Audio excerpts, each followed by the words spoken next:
Ambassador Daniel Collins straightened his uniform as the transport pod glided toward the massive council chamber. Through the viewport, he watched alien ships drift in perfect orbits around the station. His reflection stared back at him, tired eyes, jaw clenched tight. 6 months of failed negotiations had led to this moment. The pod docked with a soft hiss. 2 Mantodian guards, their insect-like bodies gleaming under the lights, escorted him through the curved hallway. Daniel had walked this path many times before, always with words of peace. Today was different. The council chamber's doors parted. Hundreds of representatives from across the galaxy sat in rising tiers, their murmurs echoing in the vast space. The central speaking platform hovered above a pool of glowing blue liquid, a symbolic neutral ground where all species could be heard equally. Ambassador Collins of Earth announced the chamber eye in multiple languages. "You have requested this emergency session." Daniel stepped onto the platform. It rose slightly, bringing him to eye level with the first tier of representatives. He looked around the chamber, meeting the compound eyes, sensory stalks, and facial structures of dozens of species. "Esteemed representatives," he began, his voice steady despite the heaviness in his chest. "For 30 years, humanity has participated in this council with respect and good faith. We followed your regulations. We shared our knowledge. We believed in the promise of peaceful cooperation." Several representatives nodded. Humans were known as reasonable, even passive members of the galactic community. 3 days ago, the colony of New Montana was attacked without warning. 2,000 human lives were lost. Daniel paused, letting the information sink in. This was not the first attack. In the past year, 7 human outposts have been targeted. Each time, we brought evidence to this council. Each time, you dismissed our concerns. The Varlaxian representative, a tall blue-skinned being with ridge-like features, leaned forward. "These were isolated incidents, Ambassador. Pirate activity has increased throughout." "These were not pirates," Daniel interrupted, causing a ripple of shock through the chamber. Interrupting a high commander was unprecedented. The attackers used military-grade weapons and tactics. They knew our defense codes. They targeted communication arrays first to prevent distress calls. He pressed a button on his wrist device. Holographic images appeared around the chamber, burning habitats, destroyed ships, bodies floating in space. "We requested investigation 5 times. We were denied 5 times. The chamber grew quiet. Even the most fidgety species sat still. "Humanity extended trust to this council," Daniel continued. "That trust has been betrayed. We have exhausted all diplomatic options." He took a deep breath. "By authority of Earth Command, I am here to inform you that as of 800 Universal Standard Time, humanity is in a state of war with those responsible for these attacks." The chamber erupted. Some representatives rose from their seats. Others called for order. The Varlaxian High Commander laughed. Actually laughed, a sound that cut through the noise. "War. Humans declaring war." The commander's translator conveyed his mocking tone perfectly. "Your species barely controls your solar system. Your ships are primitive. Your weapons are toys compared to developed worlds." Daniel didn't respond to the taunt. Instead, he recalled his final briefing with Admiral Hayes. "They'll underestimate us," she had said, her eyes hard as steel. "Let them." Now, facing the dismissive council, Daniel felt a cold certainty replace his earlier doubts. Earth had prepared for this moment longer than anyone knew. "You have 48 hours to identify and surrender those responsible," Daniel stated. "After that, humanity will take action." "Or what?" challenged the Varlaxian. Daniel stepped off the platform. He didn't rush, didn't show anger. At the chamber exit, he turned back to face the council. "You've known us only as diplomats and traitors," he said quietly, yet his voice carried across the silent room. "You're about to learn what humans are like when pushed too far. You will remember this day." The doors closed behind him with a decisive thud. Admiral Samantha Hayes stood before the holographic display in Luna Base's command center. Earth hung like a blue marble in the viewport behind her. Officers moved with quiet efficiency around the circular room, their faces lit by screens and data streams. No one spoke above a whisper. "Status report," Samantha ordered, her silver-streaked hair pulled back tightly. "All ships are in position, Admiral," replied Commander Frank Wilson. "Stealth systems functioning at optimal levels. The alien sensors haven't detected them." Samantha nodded. For 20 years, Earth had projected an image of technological inferiority, while secretly developing advanced systems. The deception had been painful, allowing smaller colonies limited protection to maintain the illusion, but necessary. Status of the Varlaxian fleet. A young officer with bright eyes looked up from his station. 7 capital ships have entered the solar system. Admiral, they're moving slowly, confidently. They don't expect resistance. That was Lieutenant Jack Peterson, fresh from the academy. Samantha had noticed his unconventional thinking during war games. "Lieutenant Peterson, what's your assessment?" she asked. Jack straightened with surprise at being addressed directly. "They're using a standard Varlaxian spread formation, ma'am. It's effective against conventional attacks." But he hesitated. "Go on. It leaves them vulnerable to multi-vector strikes if an enemy can get inside their formation. They don't believe we have that capability." Samantha smiled slightly. "Exactly what I was thinking. Prepare strike plan Epsilon." The room buzzed with renewed activity. 20 ships waited in the shadow of Jupiter's moons, invisible to alien scanners. Another 15 hid among the asteroids. All carried weapons reverse-engineered from technology the Council believed humans couldn't understand. "Message from Deep Cover Operative Watson," announced the communications officer. Nicholas Watson had spent 5 years working his way into the Council's security division. His placement had been Earth's most closely guarded secret. Samantha read the encrypted message on her private screen. "Watson confirms the Varlaxians are leading this coalition. 3 other species are supporting them, but 5 council members refuse to participate. Should we spare the non-participants?" asked Commander Wilson. Samantha's expression hardened. "We target military assets only, regardless of species. But yes, we'll remember who stood aside." She turned to address the entire command center. "For 3 decades, we played the part of the eager newcomers. We accepted unfair trade agreements. We shared our cultural achievements while being denied access to galactic technology. All because we knew this day might come." She pointed to the tactical display showing the approaching alien fleet. "They believe we're defenseless. They believe we're primitive. They're about to learn how dangerous that assumption is." Jack raised his hand.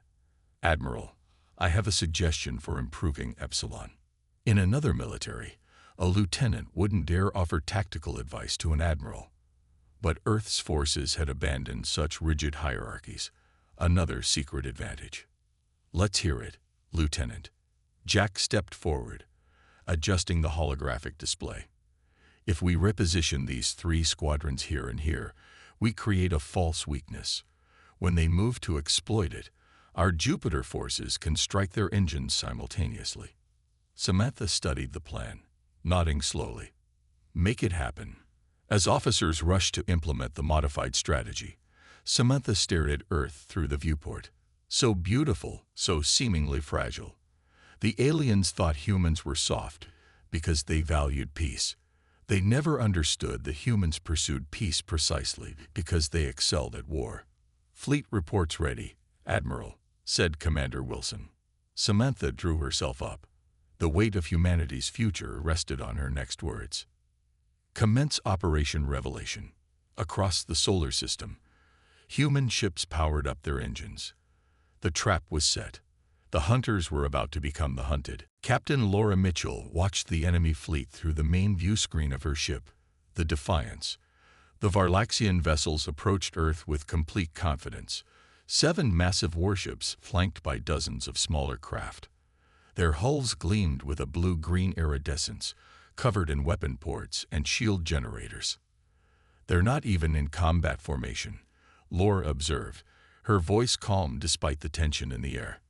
They expect a surrender, not a fight. The bridge crew of 20 humans remained focused on their stations. None showed fear, though this would be humanity's first true interstellar battle. They had trained for this day for years. All systems green, reported Lieutenant Ben Rogers from the tactical station. Weapons hot but inactive. Our signature still appears civilian. Laura nodded. The Defiance looked like a simple transport vessel to enemy scanners. A defenseless target.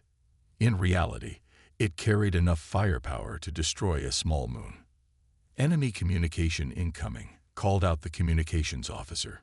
The main screen flickered, revealing the Varlaxian commander, tall and imposing with scale-like skin, and 4 yellow eyes arranged in a diamond pattern. Primitive human vessel, the alien spoke through translation software. Your planet has declared war on superior forces. Surrender your ship and prepare for boarding. Laura stood from her captain's chair, shoulders back. This is Captain Laura Mitchell of Earth Vessel Defiance. We request clarification of your intentions toward our planet. The Varlaxian's upper eyes narrowed. Your ambassador's declaration requires punishment.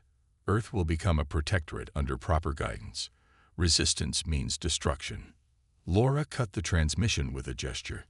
And there it is, confirmation they planned this from the start. Captain, Ben called out, the lead vessel is charging weapons. Right on schedule, Laura said. Begin countdown. Maintain passive appearance until my mark. The massive Varlaxian flagship fired a warning shot that deliberately missed the Defiance by mere kilometers. The energy beam was meant to demonstrate power, to frighten the humans into submission.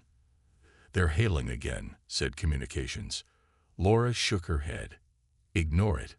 Status of our fleet. All ships report ready, Ben answered. Enemy still unaware of our true positions. The Varlaxian fleet spread out, preparing to surround Earth in a standard containment pattern.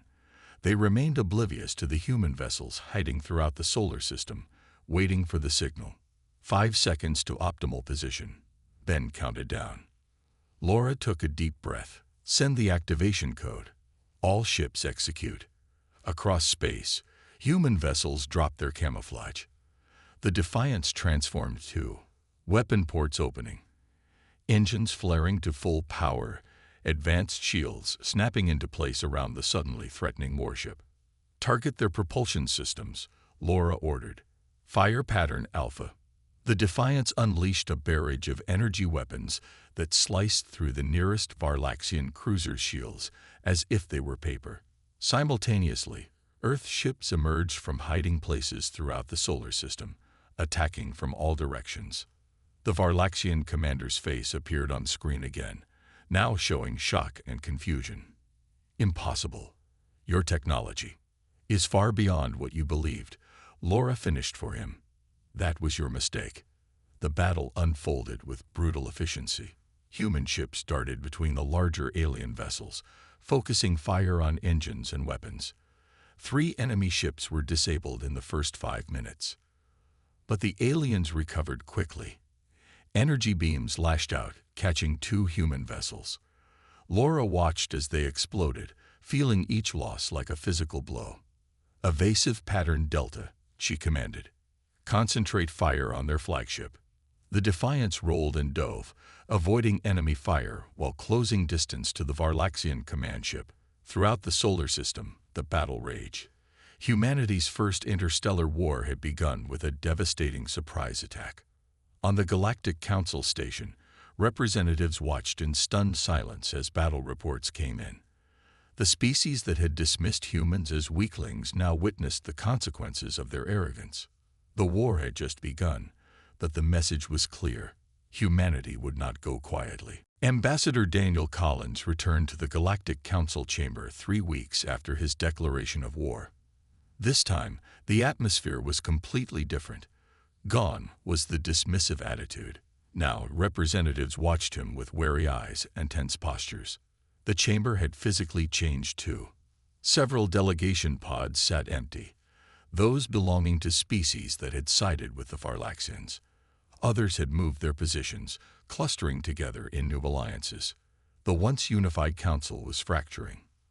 "The human returns," announced the Zethra speaker, a tall insect-like being whose species controlled the council proceedings.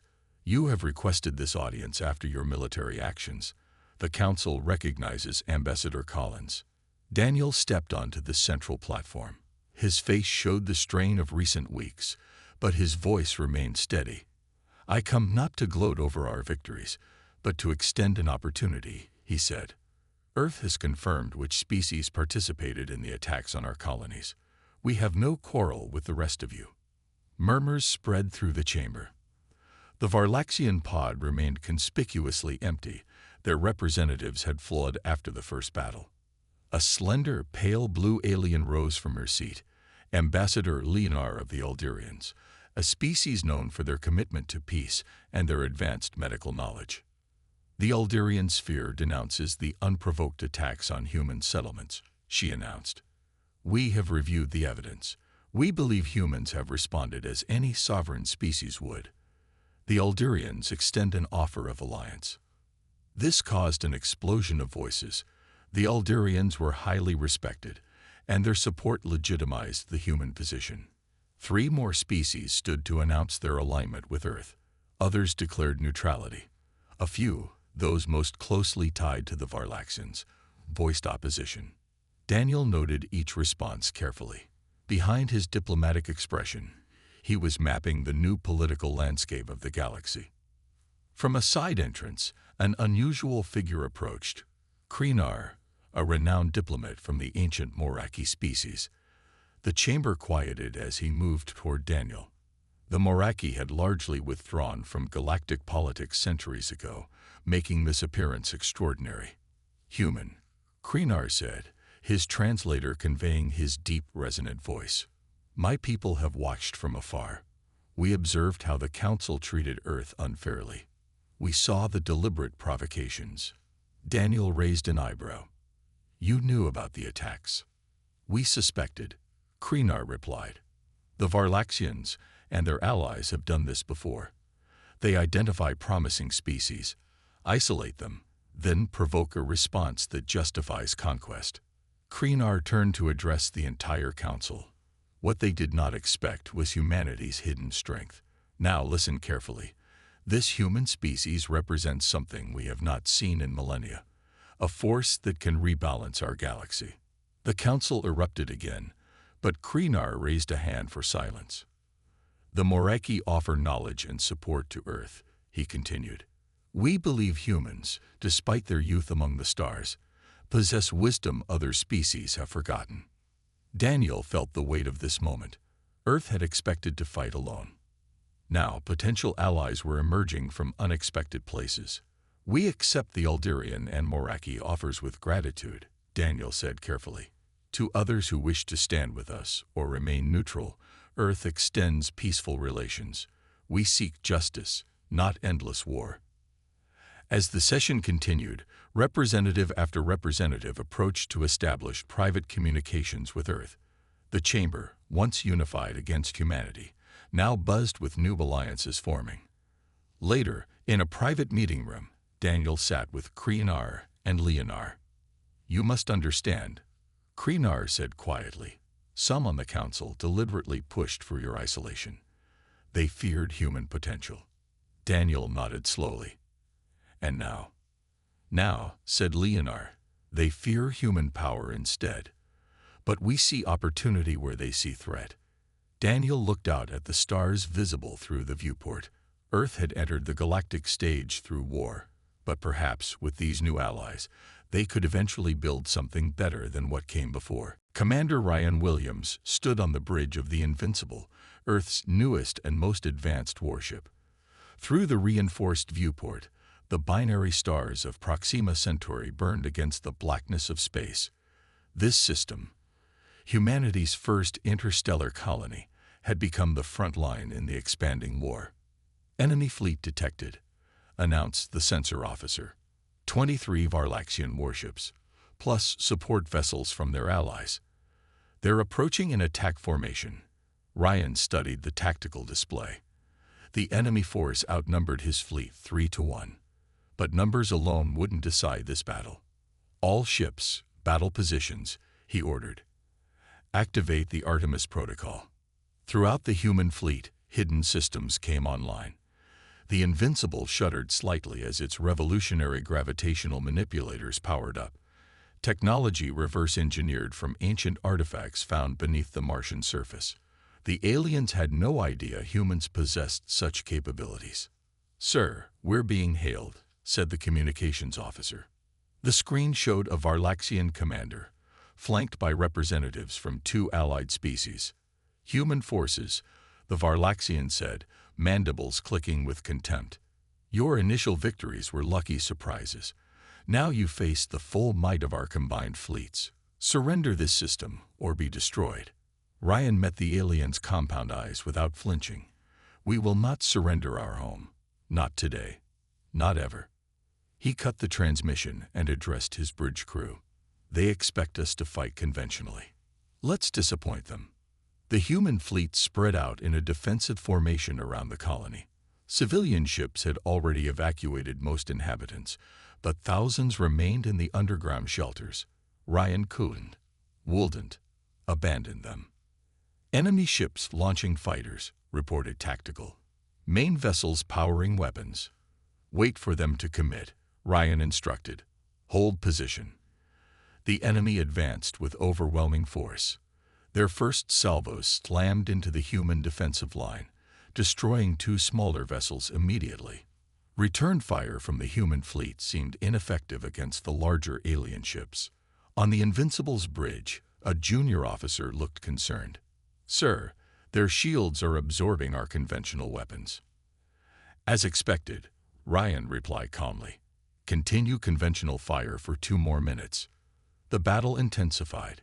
Human ships took heavy damage while appearing to inflict minimal harm. 3 more Earth vessels exploded under concentrated enemy fire. "Now," Ryan ordered, "execute Artemis." The Invincible suddenly accelerated to impossible speed, its gravitational drives bending space around the ship. Similar technology activated across the fleet. Human vessels moved in ways that defy the aliens' understanding of physics. "Target their flagship," Ryan commanded. "All Artemis-capable ships, coordinate attack." The Invincible and 4 other advanced vessels converged on the Varlaxian command ship. They fired not energy weapons but gravitic disruptors that bypassed shields entirely, tearing at the fundamental forces holding the enemy ship together. The alien flagship began to break apart, sections shearing away as if pulled by invisible hands. Simultaneously, other human ships executed similar attacks across the enemy formation. "They're sending a distress signal," Tactical reported. "Their formation is breaking." Ryan nodded grimly. "Press the advantage. No mercy." For 20 minutes, the battle raged. Human ships danced between enemy vessels, striking with technologies the aliens couldn't counter. But the cost was high. Ryan watched as the Constellation, one of Earth's first warships, took a direct hit and exploded, taking 500 lives with it. Then disaster struck. A lucky hit damaged the Invincible's main drive. "Gravitational systems failing," engineering reported. "We can't maintain Artemis Protocol." Ryan made a split-second decision. All crew to escape pods, set collision course with their secondary command ship. His officers stared in shock. "That's an order," Ryan said firmly. "The rest of our fleet needs time to complete the mission. We'll give them that time." As evacuation alarms sounded, Ryan remained at his post, guiding the crippled Invincible toward the heart of the enemy fleet. His sacrifice would ensure Earth's victory at Proxima Centauri, and send a message to the galaxy that humans would protect their own at any cost. Security Officer Grace Rodriguez moved silently through the darkened corridor of Earth Command Headquarters. It was 3 a.m., but she hadn't slept in 36 hours. The data patterns she had discovered kept her awake, driving her forward despite exhaustion. She pressed her palm against the scanner outside Admiral Hayes' office. The doors slid open. "You found something," Samantha Hayes said. It wasn't a question. The Admiral sat behind her desk, looking as tired as Grace felt. "Yes, Mom." Grace placed a secure data tablet on the desk. "Communications logs from the past 18 months. Someone has been transmitting coded messages to Varlaxian space. From inside Earth Command." Grace nodded grimly. "The encryption was sophisticated. It took my team weeks to crack it.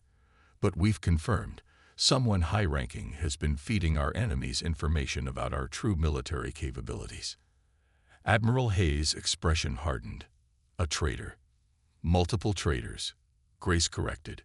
"The pattern suggests at least 3 sources, but they all report to one coordinator." Grace activated the tablet. A holographic display showed communication patterns, financial transfers, and travel logs. The question was always why the Varlaxians targeted those specific colonies. Grace explained. "Those attacks weren't random. The enemy knew exactly where our defenses were weakest." "Do you have names?" Hayes asked. "2 confirmed. Still working on the others." Grace hesitated. "But we've identified the coordinator." She touched the tablet again. A personnel file appeared in the air between them. Admiral Hayes stared at the image in disbelief. "General Alexander Bennett." "Impossible. He's been with Earth Defense for 30 years. "The evidence is clear," Grace insisted. "Financial records show payments through shell corporations. His private shuttle visited all 3 colony sites before they were attacked. And this." She displayed a decoded transmission. The message contained specific details about Earth's gravitational weapons technology, information only someone with Bennett's clearance would know. "Why?" Hayes whispered. "What could the Varlaxians offer that would make him betray humanity?" "I need to find out," Grace said. "I'm requesting permission to lead a covert team to his estate on the Pacific coast." Admiral Hayes considered for only a moment. "Authorized. But I want him alive, Officer Rodriguez. We need answers." 12 hours later, Grace led a 4-person team through the forests surrounding Bennett's isolated compound. They wore adaptive camouflage suits that bent light around them, making them nearly invisible. "Security systems identified," whispered Sergeant Liu through their secure comlink. "Standard military grade, plus some custom additions. Can you bypass them?" Grace asked. "Already done. We have 8 minutes before the system resets." Grace signaled her team forward. They moved like ghosts across the manicured grounds, approaching the main building from different angles. Inside, they found General Bennett in his private study, speaking to someone on an encrypted channel. Grace motioned her team to wait, listening. "The humans have won at Proxima Centauri," Bennett was saying, "but they don't understand the greater threat. The collective approaches from the Galactic Rim. If humanity isn't brought under control before they arrive." Grace gave the signal. Her team burst into the room simultaneously, weapons ready. "General Alexander Bennett," she announced. "You're under arrest for high treason." Bennett didn't resist. He simply closed the communication channel and turned to face them, his expression strangely relieved. "Officer Rodriguez," he said calmly. "I wondered who would figure it out first." "Why, General?" Grace demanded, keeping her weapon trained on him. "How could you betray your own species?" Bennett's eyes showed no remorse. "I betrayed nothing. Everything I've done was to save humanity. By helping aliens attack our colonies, by giving them our military secrets, by ensuring we develop those military capabilities in the first place," Bennett replied. "The galaxy is far more dangerous than you know. I needed humanity ready for the real war that's coming." As Grace secured him in restraints, Bennett leaned closer. "The Varlaxians aren't the true enemy. They're just pawns, like us. When you interrogate me, I'll show you what's really approaching Earth. And then you'll understand why this war was necessary." The massive council station hung in neutral space, its curved arms glowing with thousands of lights. Inside the main chamber, representatives from 87 species gathered for what many called the most important meeting in galactic history. Ambassador Daniel Collins stood on the speaker's platform, flanked by Admiral Samantha Hayes and the newly promoted Captain Grace Rodriguez. Across the chamber, the remaining Varlaxian leadership waited under heavy guard. Their once proud demeanor had vanished, replaced by the defeated posture of a species facing justice. 3 months ago, I stood in this chamber and declared war, Daniel began. Today, I come with evidence that will change our understanding of this conflict and of our shared future. He nodded to Grace, who activated the holographic display. Images filled the air, strange vessels at the edge of known space, unlike any ship designs recognized by the Council species. What you're seeing was discovered in General Bennett's private files, Daniel explained. These are scout ships from an entity known as the Collective, a machine intelligence from beyond our galaxy. They have consumed countless civilizations and now approach our borders. The chamber erupted in voices: fear, disbelief, anger. The Varlaxians discovered the Collective's approach 2 years ago. Daniel continued once order was restored. Instead of warning the Council, they chose a different path. They believed only they could save the galaxy by conquering and controlling all other species first. The lead Varlaxian delegate, now a prisoner, was permitted to speak. We did what was necessary, he insisted. Divided, the galaxy would fall. United under strong leadership, our leadership, we might survive. Admiral Hayes stepped forward. By attacking humans, you achieved the opposite. You fractured the Council and started a war that weakened our combined defenses.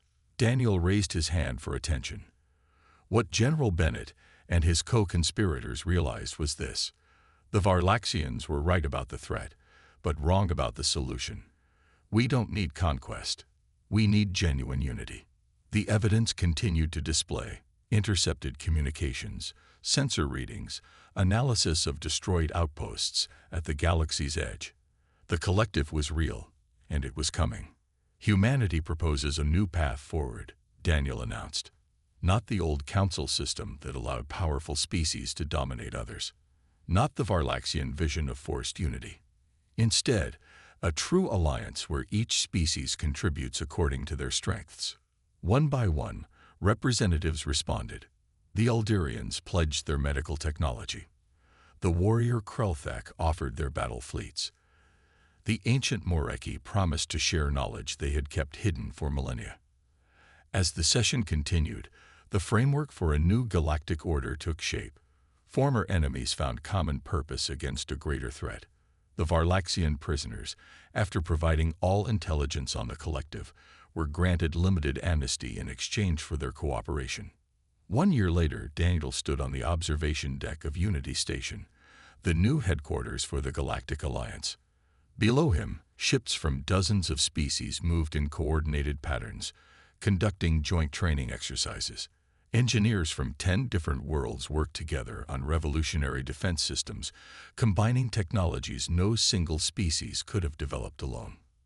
Grace Rodriguez joined him at the viewport. After exposing the conspiracy, she had become Earth's chief liaison to the Alliance's combined intelligence service. The first defensive line is complete, she reported. Early warning systems are operational across 3 sectors. Daniel nodded. And the Collective? Still coming. But our latest estimates give us more time than we initially thought. 3 years, maybe 4 before first contact. They stood in silence, watching the dance of ships against the backdrop of stars. Was it worth it? Grace finally asked. All the lives lost in our war with the Varlaxians. Daniel considered the question carefully. We paid a terrible price. But look what emerged from that conflict. He gestured to the diverse fleet below. For the first time, we're truly united, not through conquest or fear, but through choice and necessity. Human qualities helped make this possible, Grace observed. Our adaptability, our willingness to cooperate with former enemies. Daniel smiled slightly. Perhaps that's why the Collective targets biological civilizations. We're unpredictable. When pushed to the edge, species like ours don't surrender. We find new ways to fight back. As night cycle began on the station, lights dimmed across the observation deck. In the darkness, the ships below seemed like stars themselves, points of light standing against the greater darkness approaching from beyond. "We'll be ready," Daniel said softly. "All of us, together." The first collective ships appeared at the edge of Alliance space exactly 3 years and 2 months after the formation of the Galactic Unity Pact. Despite all preparations, the sight of them sent shockwaves through the allied species. These weren't vessels in the traditional sense. They were enormous black structures that seemed to absorb both light and sensor scans, moving with impossible precision. Fleet Admiral Daniel Collins watched from the command deck of the Defender, humanity's contribution to the unified fleet. His diplomatic days were behind him. When the Alliance military formed, Earth had insisted he lead their forces, citing his unique understanding of both the political and military dimensions of the coming conflict. "Status report," Daniel ordered, his voice steady despite the tension filling the bridge. Captain Eric Wilson, his second-in-command, studied the tactical display. 7 collective structures have crossed the outer boundary. No response to communications on any frequency. Alliance vessels in position and awaiting your command. Around them, officers from 12 different species worked at various stations. What once would have seemed impossible, a truly integrated multi-species crew, had become the Alliance standard. "Open channel to all ships," Daniel said. The communications officer, a blue-skinned Alderian, nodded. "Channel open, Admiral." "This is Admiral Collins to all Alliance vessels. We've trained for this moment. We've prepared.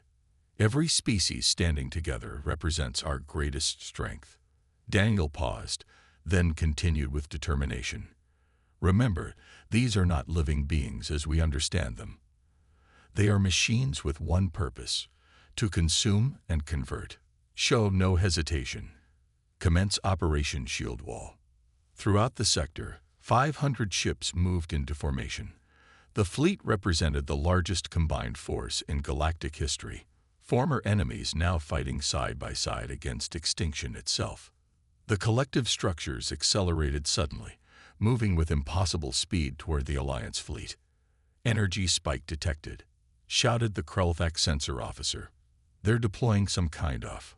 Before she could finish, beams of crackling purple energy shot from the collective structures, slicing through space toward the defensive line. "Gravitational shields now," Daniel ordered.